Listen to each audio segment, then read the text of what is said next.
So, my talk today is about agorism in real life. Yes. One of the one of the things about coming to a conference like this is that there is always some mix of theory and practice. But in the libertarian sphere, when we talk about things that are actually happening, the action, the things that we can concrete do on the ground, so often that's limited to the political sphere. Those are the people who have actually been doing things that are action on a daily basis. So whether we're talking about people putting through legislation, working through the justice system, etc., even the vegan panel that was just here, there's action involved in doing that. But when you talk about anarchism, particularly, whether it's Austrian economics and the ideas behind the free market, whether you're just talking about the non-aggression principle, whether you're talking about wanting to move to a stateless society, so much of it so far, and really throughout history, has been all theory. And when you're here listening, when it comes to pure anarchism, you're going to hear a lot of theory. But something that most people don't know about, but I'm glad is growing, is the concept of agorism. And this is a term coined by a guy named Samuel Edmund Konkin. He wrote 2 books on it. One he wrote in 1980, which was published right after. It's called the New Libertarian Manifesto. The other one that he wrote is called an Agorist Primer, or an Agorist Primer, if you're from UK. And that he actually wrote in 1986, but it wasn't published until 2008. So the things that I'm going to be talking about now are pretty new in terms of their introduction into this whole discussion. Now, first thing I want to say about agorism is a practice. There is theory behind it, and what he draws from, what Konkin draws from, is a lot of work with Austrian economists. He was an intellectual student of Rothbard, and Rothbard was very well aware of his work. In fact, if you go and buy the New Libertarian Manifesto, right after it, there's a critique by Rothbard of his work. So this was something that was happening at the time, just to give you some historical context, at the time that the Libertarian Party essentially formed, and what broke off was this group of voluntarists or agorists, people who didn't want to be involved in the political process. There's still a lot of us here, people who believe voting is violence, who don't want to be involved in the political process. But what do we do besides having arguments on Twitter? Right? So, one thing I want to say about agorism is, Konkin coined the term, but agorism is a description, not a prescription. A lot of what we hear when people talk about theory, and especially when people are coining new terms, is that it's a prescription. It's the things that you need to do. It's the Communist Manifesto. It's how we need to change the world in order for us to change the person. In Konkin's case, what he is describing is the idea of the agora. That's where agorism comes from. And agora means essentially free market. It was the name of the open marketplace in Greece. But he didn't want to use free market because that was already had a lot of connotations to it. So when we talk about the agora, what are we really talking about? We're talking about an open marketplace, voluntary exchange, no state involved. And so what agorism is really a description of how the individual behaves when the free market is working perfectly. Now, it's an individualist philosophy, which means the difference between individualism and collectivism. If you're talking political, you're really talking collectivism. The difference is, in a collective ideology, people believe that you change the state to change the individual. Right? You go, you vote, you change the laws to change the individual. In individualist philosophy, you say, I'm going to change myself. And in changing myself and being an example to others, that they'll see, oh, that's a more advantageous way to be, and then that will change the world. Right? So people here who, they just had a vegan panel, right? That's very much when you're changing your diet, when you're changing fitness, right? If we want everybody to be fit, there's no amount of laws that we're going to be able to pass. Even in the most oppressive societies, they'll sometimes have mandatory exercise, bring all the workers out in the yard and make them exercise, but you're never going to get a Mr. Olympia out of that. Because the people who truly want to move in that direction, it's going to be on an individual basis. So, that being said, that's a little, just a little pretext to this for those people who didn't know agorism. What I want to talk about is coming to the realization of what agorism is. Much like I'm sure someone who comes to veganism, but who has just always eaten vegetables their whole life, and somebody tells them, "Oh, you're a vegan?" They're like, "A what?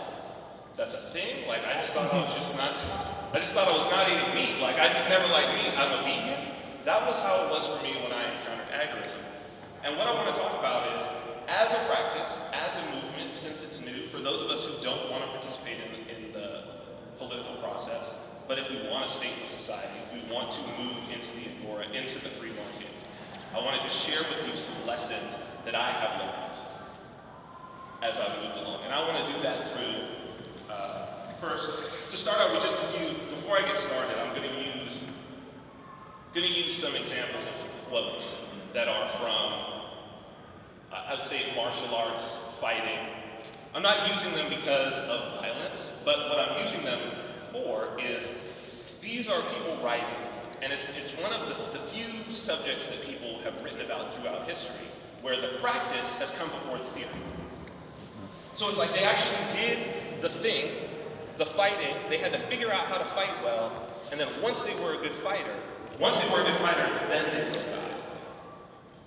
There's very few other sort of veins where it works like that, but from a Darwinian standpoint, just write a theory, nobody's going to follow you, right?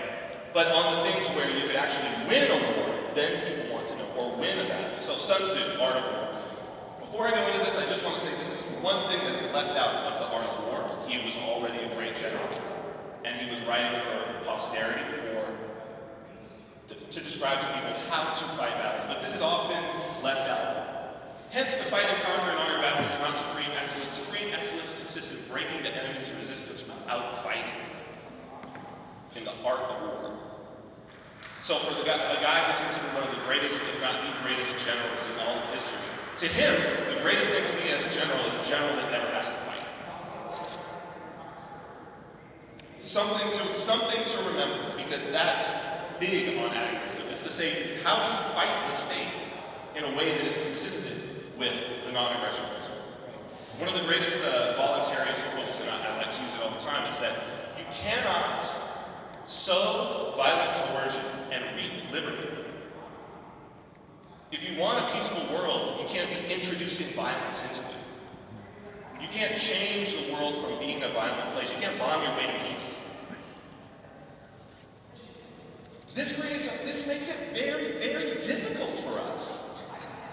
Like, this requires a whole new way of thinking and a whole new set of axioms for us to use. If we want to change a world that has previously always been changed with violence, if we want to change it in a purely consistent, peaceful manner.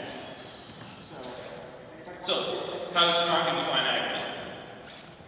This is from an agorist writer. Agorism can be defined simply: it is thought and action consistent with freedom. Theory and practice consistent with freedom. And by freedom, he means a lack of violent coercion. And the most important word in there, most important word for him, and he goes over it and over it and over it. He says this: hold on to the virtues of consistency.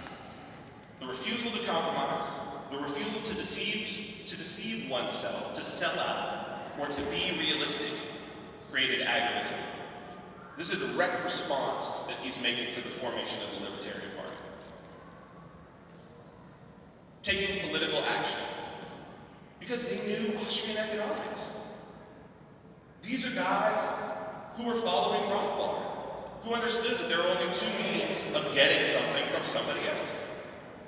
There's either the economic means, which is trading or asking, the non-violent means, that's the economic means, or there's the political means, which is putting a gun in their face, passing a law, having police, having military. And when you participate in the political means, you're already inconsistent with liberty. At that point. This is a very big and important thing for Darwin.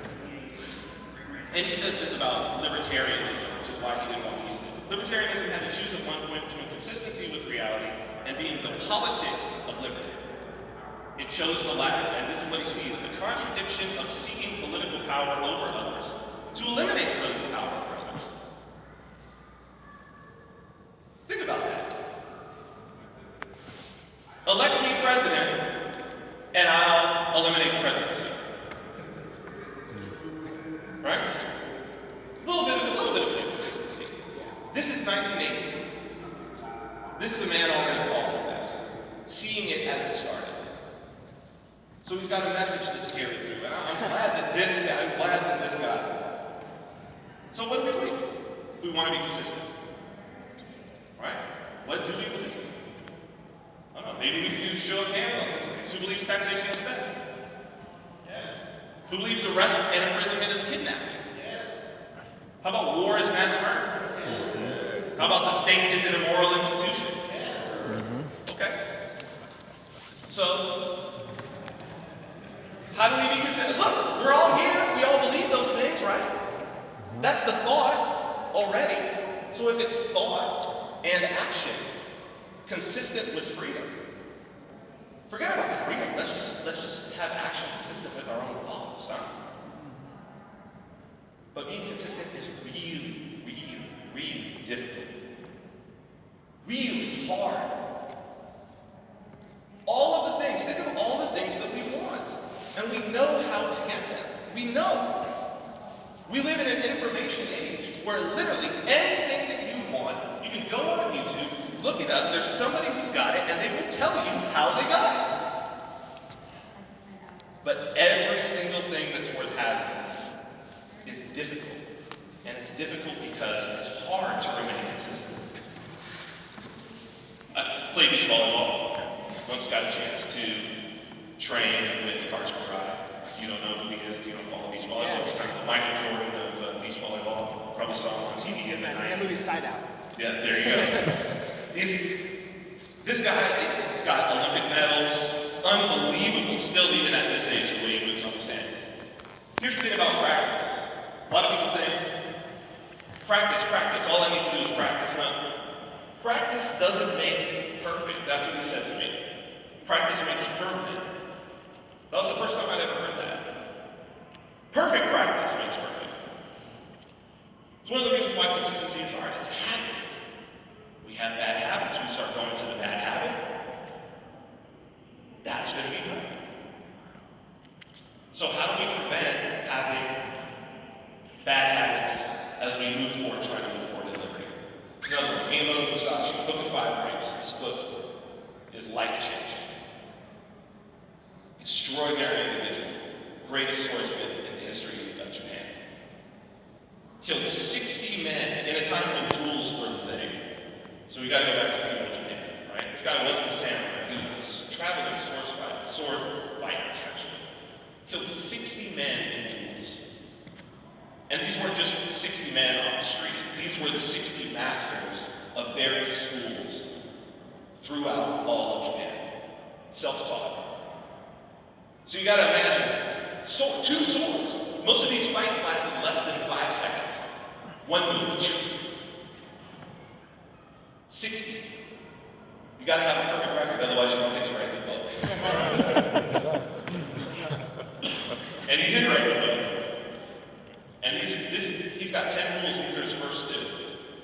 And it's remarkable that if you really want to know the answer, do not think dishonestly. Don't fool yourself. Don't deceive yourself. The same thing that Conkin says. And the way is in the training. What about training? Training's hard. Mickey Gold Medal for Rocky. You bombed. Rocky pop. For a 45-minute fight, you gotta train hard for 45,000 minutes. 45,000! That's 10 weeks. That's 10 hours a day. You're listening? You ain't even trained once. So we gotta start this. Because we're just beginning this practice. Every day that we wait is a day that's gone by. It's going to take a lot of days. It's a brand new way of thinking. To even get this many people in a room to talk about this concept, are you kidding me? Even 5 years ago. But it's it's an individual that can make so much difference. And I'm going to show you it's been expressed in my own life. I want to share with you 3 stories. Well, I'll preface it with this. This is another master, probably the most famous karate master in the history of Japan. His name is Masayama. Similar sentiment. One becomes a beginner after 1,000 days of training. One becomes a master after 10,000 days of practice. At 1,000 days in, most people who do something here, more professionals, maybe you're an artist, maybe you're a musician, athlete. You know, it's right about that 3-year mark when you actually realize what you don't know.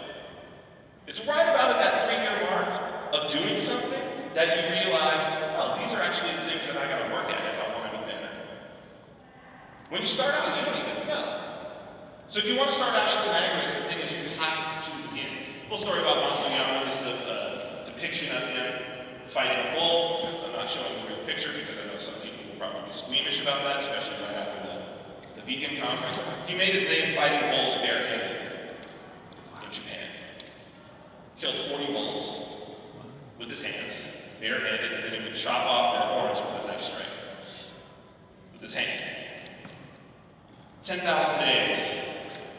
But not just a brute. Most significant life is the one lived on the basis of personal sense of justice and the desire to see justice realized everywhere. As you start training, no matter what you train in, especially as an individual, as you start to move in a consistent way, justice is always huge, and I think we're all big on justice. Of course, I love this. Reading good books plants good ideas in the mind, develops good aspirations and leads to the cultivation of good friends. Why am I laboring on Masayama? Okay. This is really the point that my story with agorism, which I didn't know was even agorism at the time, begins. So this guy, you see over on the left, arrow on his head, that's Masayama in the middle, and this is a little bit older. That guy's a guy named Nathan Ligo. Masayama, when he trained in karate, he went into the mountains to develop his karate fitness. He lived for 1,000 days by himself. 3 years by himself. When he came back down, he established a school. That's how he was able to fight those bulls, by the way. when you train that hard doing nothing but that, you can fight bulls. Established a school in Japan and a style called Kyoshin. And it's a barehanded fighting. If you go online, look at YouTube videos of Kumite and Kyoshin, it's pretty amazing. Established a school and brought in young men to be able to sort of have a virtual experience, the same that he did. 1,000 days. And if you could survive the 1,000 days, you would definitely be a master, be a great fighter, and then he'd give you your own school. He'd give you your own dojo. And that was yours somewhere. And then you establish the same thing. And Kyoshin Kai, which is the organization, was the biggest in the world. That guy on the left, his name's Nathan Ligo. Of those 1,000 days while Oyama was alive, only 3 foreigners ever finished the 1,000 days and only 1 American. That was him at probably like age 20. That was him when I met him. And I was like his 8th student. Now I didn't make it 1,000 days. I made it 100 before my body came out, but that's the only reason that I left. Since that time, he's now got several schools, he's got several world champions. He's actually stopped with students. Funny story, you look at that kick, I don't know if you can kind of tell how high probably his foot is. Only time I've ever been knocked out is by like a quarter speed kick from this guy just sparring. But he used to come sometimes into the dormitory. We lived in a sort of a dormitory situation. All guys in their early 20s. And new guys would sometimes be in there and they'd be kicking, they'd be practicing kicks. Maybe we just trained earlier. He'd come in and he'd get really angry and say, stop that in here. Your job in here is just to eat and sleep. Otherwise, you're not going to make it through this whole process. After your 1,000 days, you're going to be able to kick so well you won't even want to do it. So it's natural that if you just do it, you're going to be good. But you're going to get it wrong initially.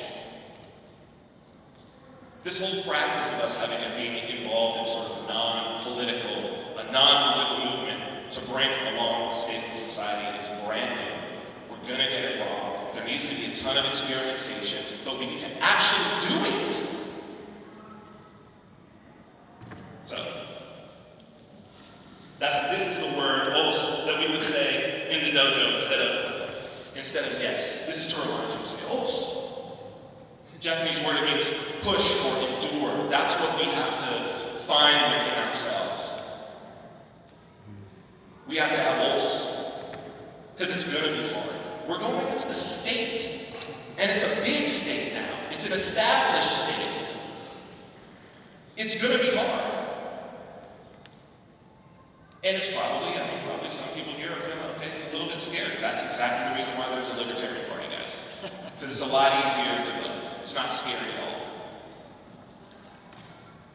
So, what I want to tell you is, I hope the rest of my time I can at least eliminate a little bit of fear. I'm going to tell you 3 stories.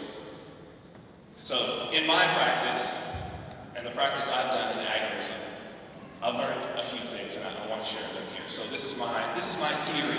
This is my post-practice theory, if you will.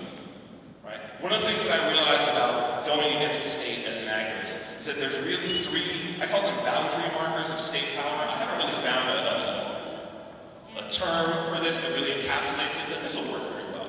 But basically, the state, there's 3 things that you're dealing with when you look at the state, in terms of how state power works. And as that expands or contracts is the space of state power. And you can think about this in your mind as I go through it. Scope. Scope is basically the laws that are on the books. What the state believes that it can do. Scope. Let's write it down. Then you have the reach, their ability to actually touch you. Right? So it doesn't really matter what's on the books if there's no one to enforce it. So you gotta have the scope and you gotta have the reach. And then you gotta have the third thing, which is will. So that the agents of the government actually have to be willing. So like we've got in Texas right now, where you've got sheriffs who are saying, we're not going to arrest people with less than 4 grams a week. The scope hasn't changed. The law's still on the books. The reach hasn't changed. The cops are still on the street. What's changed is the will. So it's basically, when you look at it, a simple way to look at it is, scope is laws on the books. Reach is cops on the street. And will is the sort of impetus put on the cops themselves. Go out there right now, you gotta catch quotas, you gotta do this, you gotta do that, you gotta do that, right? We can manipulate any one of those 3. And it's understanding those 3 as they relate to any agorist business in particular, any agorist activity, that's what we have to be paying attention to, and that's what we're working against. So where they're weak in scope, that's what we attack. When they're weak in will, we utilize that space. We find that space, we expand the agora, and we expand it past the state. That's the idea. So, I'm going to tell you 3 stories. Hopefully I can get through this. This one a little longer than I thought. First story has to do with will. So 3. Will, reach, scope. 3 different projects of mine that both happened after I returned back from my 100 days as a Kyokushin live-in student. So, there's a very young me over there. Punk kid, 22 years old. I don't know if you can really tell what that is. We are, partner and I, some radio gear, FM radio. So, I've been a DJ for many, many years. Really, really love the London scene. And when I went to London, I learned that there were tons of pirate radio stations all over London and have been for years and years and years. The guys just throw them up on the top of tower blocks. Hundreds of all different powers. It's really crazy. So I came back and I said, I want to do a pirate radio station. A partner of mine, fellow promoter, was like, okay, let's do it. So we got the gear. We were so scared. We're going to throw up an FM radio station on 87.9 FM. We were so scared. So we got all our gear, but we didn't even test it. We wouldn't even turn it on. We were so scared that the second that we turned it on, the FCC was going to come out in a truck, because we heard that they come out in trucks, they're going to arrest us and do all this. So we jumped in the car and we drove into the middle of the desert, just to test our system. Scared of the state. Said done. Found an empty field. Victorville. We must have drove like 2.5 hours. We drove out of Hollywood, right? Empty field, because we're like, even if they come out here, we can still, so we set it up. There we are, admiring it. Another buddy of ours is right there taking pictures. After this, we attached it to a CD player, got in the car, and started driving away, just in case. Just in case. But you know what? Nothing happened. There was no bang. There was no notice of anything, no nothing. This is a building along Sunset Line that at the time we had our nightclub was in the penthouse suite, but some transformer had blown up or whatever. It looked like this at the time. 360 building. And transformer blown up, there was no power, 18 stories. We had built a little solar rig. I convinced the maintenance guy who still had keys to let us put this on the top. And then we had this little link shooting out over to it. Because we were worried, we can't put it at our house, like they're gonna come, the FCC. So we grabbed this marine cell battery, 80-pound marine cell battery and all our gear and lugged it up 18 stories with no light, because the power's out. We're in an emergency stairwell. It was on this building for 2 years, running every night. That's the building. If you know anything about radio, anything you can see line of sight that's downtown LA, it's there. Started broadcasting live from clubs. Juan Atkins, who is actually the inventor of Detroit Techno, was our drive time DJ. Became known around town. They started writing articles and everything. No FCC! Where are these guys?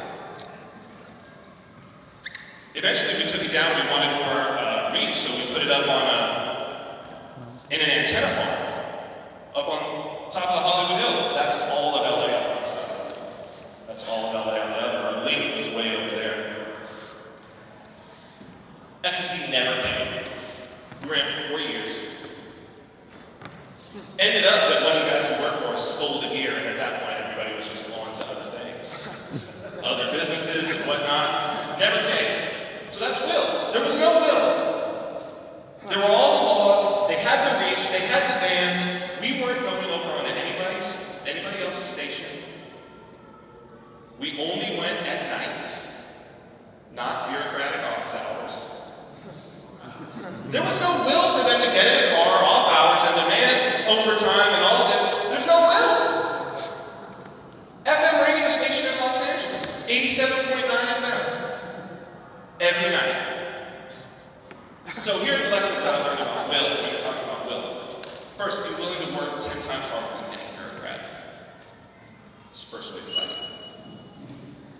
If whatever you're doing is within the purview of, this is within a bureaucrat's job, now you gotta make them do extra. That's the first thing. Second, innovate beyond the industry standard. Get your technology to a place that those bureaucrats don't understand. They're already behind. If you can make it hard enough for them, if they have to go out and learn some new shit, not gonna happen. Third, be extra polite to your neighbors. And I can't say that enough. Because the state has will when others in the population are demanding them to have will. If your neighbors are complaining about what you're doing, the state is coming. If they're not, they don't have the justification. Now, sometimes they'll take it upon themselves to get a real asshole. So that's the next thing I want to talk about in a second. I guess I still have a little bit of time. Okay. Next thing, and I'll go quickly through this. This is the second thing. Some of you may or may not know, I'm on a TV show. It's called Gigolos. It's on Showtime. It's been on for 6 seasons. And it's about my profession, because what I also am is I am a straight male wrestler. It's something that I completely fell into. I was sort of moonlighting as this because I met a guy through a friend who said, hey, do you want to get paid for women to take you out on dates? I was like, definitely. I can't believe you're actually asking me to sign me up. But I was a software developer at the time, so it was just kind of a night job, and time to time somebody would call me up, go out to a hotel, have some drinks, have some fun, whatever. Then one day he calls me up, he had Vin, you're on the show. I'm saying 2 weeks later, I was in Las Vegas filming the first season of the show, Gigolos. It's now in 20 international markets. Just started in Russia like 2 weeks ago on a major station there. They just started airing the first season. We're from Gigolos, G-I-G. Oh, wait, I can help you. There. All right. So, I've learned some very interesting, those are my co-stars. I've learned some very interesting things about the escort industry, which is, as I've talked to a few people, even today, I consider to be one of the freest industries. It's maybe the freest, most libertarian industry there possibly is. 2 people making a cash transaction, untraceable, in private, no good exchanged, right? So no contraband that could be tracked, that you could be in possession of something. It's just yourself. Money, for time and companionship. And both parties have a vested interest in keeping that transaction completely private. Couldn't be more free! That's right. I mean, forget about Bitcoin. This is billions and billions, and I mean billions of dollars. And I'm not talking about prostitution. That's something else, and we can have that conversation. I'm talking about people being paid for their time and companionship, which is completely legal, by the way. A lot of people are surprised to find this out. There are websites in this country, websites with thousands upon thousands of escorts operating completely legally. You can do it in front of a cop. The whole thing is, you can consent, you can contract for your time and companionship, you can't contract for sexual acts. I never have. I never have had to. No one's ever asked me to. My clients are very happy to pay for 2 hours of my time. So it's so out in the open. This is in Vegas. If you've ever been to Vegas, this is where I live. Gates, DirecTV, 24 hours. And they are DirecTV. These guys are even on the streets. They'll give you flyers. They got the shirts all over the place. That's the fig leaf that I was talking about. Contracting for specific sexual acts is illegal. For time and companionship is legal. Look, this is the space. Reach. They can't get it. How are they going to reach us? It's 2 people in a room making the exchange. There's no cop in the room. This is where things like having your own Bitcoin node as opposed to using a third party, right? Person to person. No Coinbase. These guys, if you don't know about the stash node, I very much suggest it. Run your own node. This is what enables you to have that kind of interaction on the blockchain, which is what the blockchain is meant to be. It's meant to be person to person with a distributed ledger. It was not built for there to be third parties in between that were taking a chunk off every transaction. The technology is here for you to have that exact same thing. That's reach.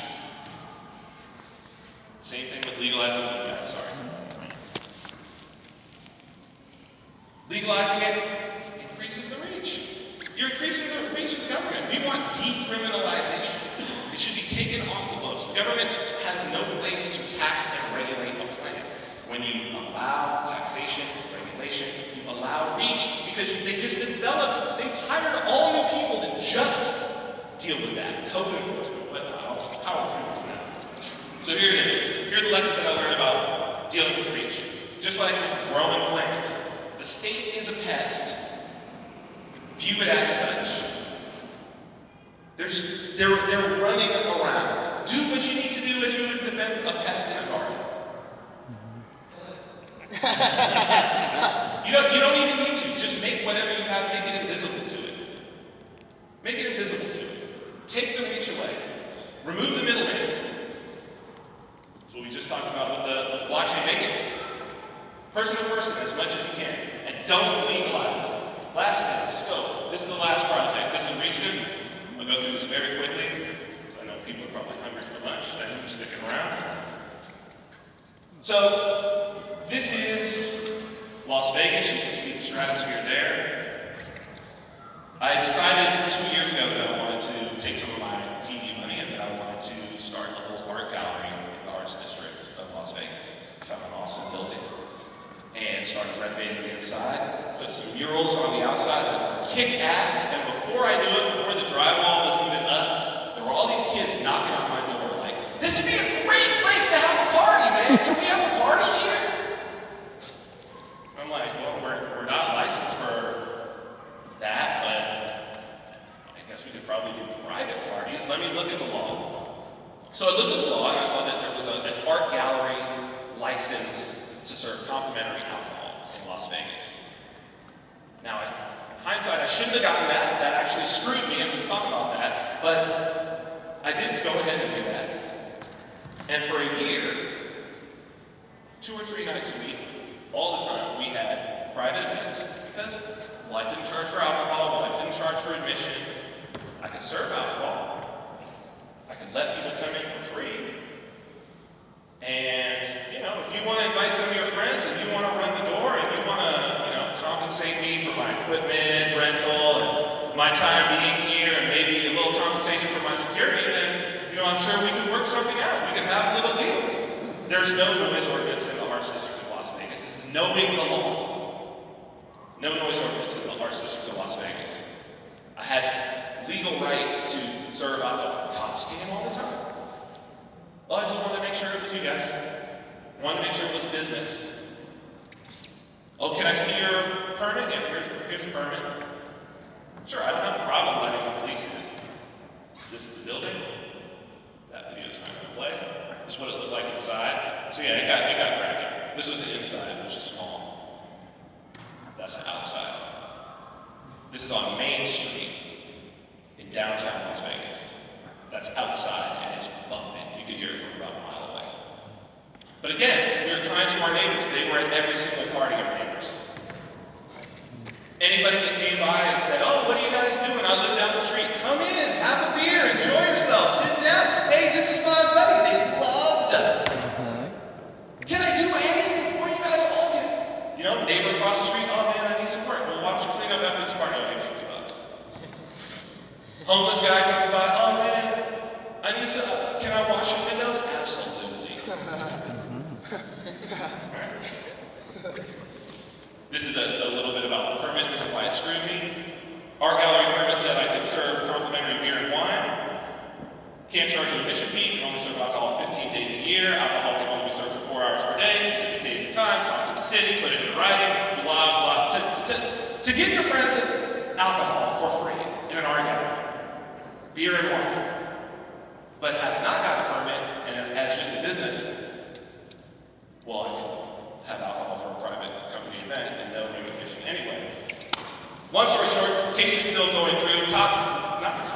Code enforcement showed up because of that business licensing. Code enforcement shows up one night to my private party. Think they're going to walk right in. I kicked them out. They were very unhappy about that. I also made them take pictures so that it would be public record of all the signs saying that I was closed and that it was a private company party.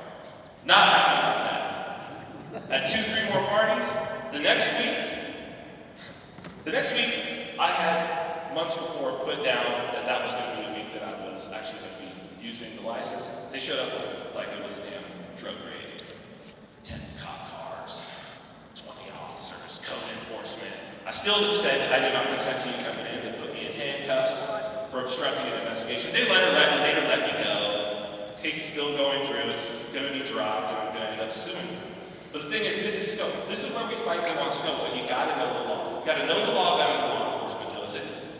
Understand that if you're in a gray market, which is essentially what agorists do, an unlicensed market, for people who don't know, all those kids there, a gray market appears white to the uninitiated. To the people who don't know everything about your licensing, it appears that you're completely on the up and up, so long as you act like it.